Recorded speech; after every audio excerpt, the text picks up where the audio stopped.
Esti Urresola eta biok, 2021an jaso genuen bideoko beka bat, serie bat garatzeko.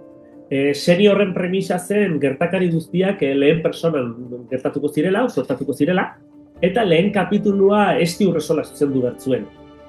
Orduan, biek ari ginen bilatzen gai bat jorratzeko, Estik idatzi eta zuzendu zelan, guk une horretan ekoiztetxe bezala ari ginen babesten proiektua, eta berak esan zuen kirolaren inguruan egin nahi zuela, baina bere garaian Adri ere laburra egin zuela, eta bueno, hor errazismoa, generoa eta beste kontu batzuk uztartu nahi zituela. Eta bueno, nik ere nire esperientziak eukin dituen kirolekin, eukitzen ditut, oindikan jarraitzen dut praktikatzen, eta oso garratzitu izan zen nire nerabetasunean judoa, eta eskatu nion judoaren unibertsuan kokatu genezan. Eta horrela hasi zen judoko proiektua. Berriro ere, bai Esti eta biok mankomunean daukagun ezaugarri bat da giza eskubideen inguruan asko jorratzen dugula, ez? Eta baztertuak edo gutxietsita diren horiek jartzen ditugula erdigunean. Kasu honetan, arrazismoarekin jolastu dugu, gero badaude oraindik gai gehiago, pixkanaka baztiak geratzen direla, eta arrazismoaz gainera ere depresioa, antsietatea, eta nerabetasunean gauza hauek ondo zaindu ezkero, edo arrazismo bezalako lakra bat gaztaroan bizi ezkero, ekarri ditzazken albokalteen inguruan hitz egin nahi genuen.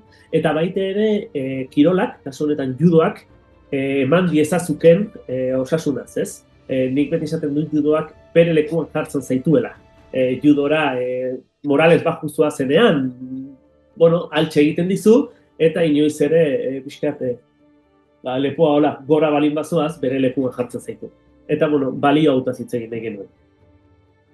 Beti labur bat egiten duzunean, ez dakizu non bukatuko duen, non akungo den, zuk uste duzu, leku askotan ukitzeko aukera daukala, baina gero realitatea hor dago, ez? Eta, gu oraingoz ametsesko hasiera bat eukitzen ari gara, estreinua bikoitza Zinebin eta Xixonen izan zuen, eta hurrengo atzein eta Malaga.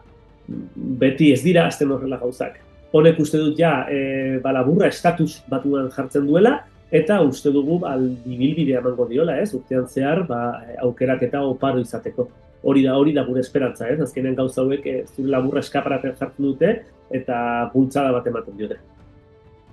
Gainera, sorte dakago urten, Malagara ez dugu azela bakarrikan judokarekin, kasu honetan indarkeriaren oihartzunak filmarekin ere bagoaz. Ibilbidearen hasiera ordez, esango nuke honentzat ibilbidearen amaiera dela, baina haze abentura eduki dugun, labur honekin, Donostiako giza eskubideen zinemaldi irabazi genuen, ondoren zinemaldia, eta justo Malagaren aurretik Tesalonikara goaz, ez? Tesalonikan iriko gara leian, hori amets bat da guretzat. Eta, esperantza dauzkagu ere Malagan eta Malagako proiektzioak ekarriko ditugun sorpresaren bat edo beste. Eta gero ere aipatzera, Malagara ez goazela bakarrikan filmak erakustera, baizik eta baita ere merkaturan, Mafifera eta kasu honetan bi proiekturekin, Intxaurrondo, La Sombra del Nogal, eta baita ere Morroi filmarekin.